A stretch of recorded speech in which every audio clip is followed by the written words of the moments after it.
Hello everyone, welcome back to our channel. అందరు ఎలా ఉన్నారు? బాగున్నారా? మీరు బాగుండాలని కోరుకుంటూ ఈరోజు వీడియో వచ్చేసి చికెన్ చట్నీ అయితే ప్రిపేర్ చేస్తున్నానండి. నేను 1 kg చికెన్ అయితే తీసుకున్నాను. ముందుగా ఫ్రెష్గా చికెన్ అయితే క్లీన్ చేసుకోవాలి.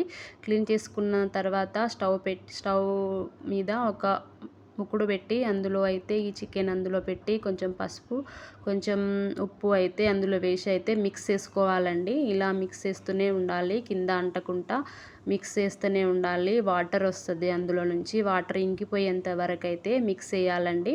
నెక్స్ట్ ఒక చిన్న ముకుడు తీసుకోవాలండి. అందులో ఆయిల్ పోసి ఆయిల్ హీట్ ఎక్కినాక మనం ఫ్రై చేసుకున్నాక చికెన్ పీసెస్ ఉన్నాయి కదా, ఆ చికెన్ పీసెస్ అయితే కొన్ని ఇందులో వేసి ఫ్రై చేసుకోవాలండి.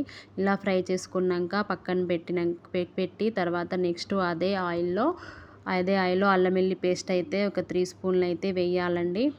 స్టవ్ అయితే ఆఫ్లో ఉండాలండి. స్టవ్లో ఆఫ్లో ఉన్నాకనే అల్లం వెల్లుల్లి పేస్ట్ అనేది వేసుకోవాలి. ఆ తర్వాత నెక్స్ట్ అయితే ఇందులో నేను మసాలా దినుసులు అయితే వేసుకున్నానండి. బిర్యానీ ఆకు, 2 లవంగాలు, ఇలాచి అయితే ఇందులో వేసి మిక్స్ చేసుకున్నాను.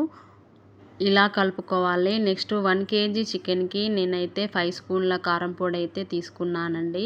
కారం పొడి ఇందులో మిక్స్ చేసుకొని 1 టీ స్పూన్ గరం మసాలా పొడి కూడా ఇందులో యాడ్ చేశానండి. ఇదంతా మిశ్రమం అంతా ఇలా కలుపుకోవాలండి. ఇలా కలుపుకున్న తర్వాత మనం చికెన్ పీసెస్ ఫ్రై చేసుకున్నాం కదా, ఆ చికెన్ పీసెస్ కూడా ఇందులో యాడ్ చేసుకోవాలి. ఇలా మిక్స్ చేసుకోవాలి. ఇలా ఇందులో పెట్టి కలుపుకోవాలి చికెన్ పీసెస్ అంతా. ఇలా కలుపుకున్న తర్వాత 2 లెమన్ తీసుకోవాలండి. లెమన్ వాటర్ అయితే ఇందులో మిక్స్ చేయాలి. నేనైతే తర్వాత అయితే నేను కలుపుకున్నాను లెమన్ వాటర్. ఇలా మీరు కూడా ఇలా ట్రై చేయండి. చికెన్ చట్నీ ఎలా ఉంది ఏంటనేది కామెంట్ చేయండి.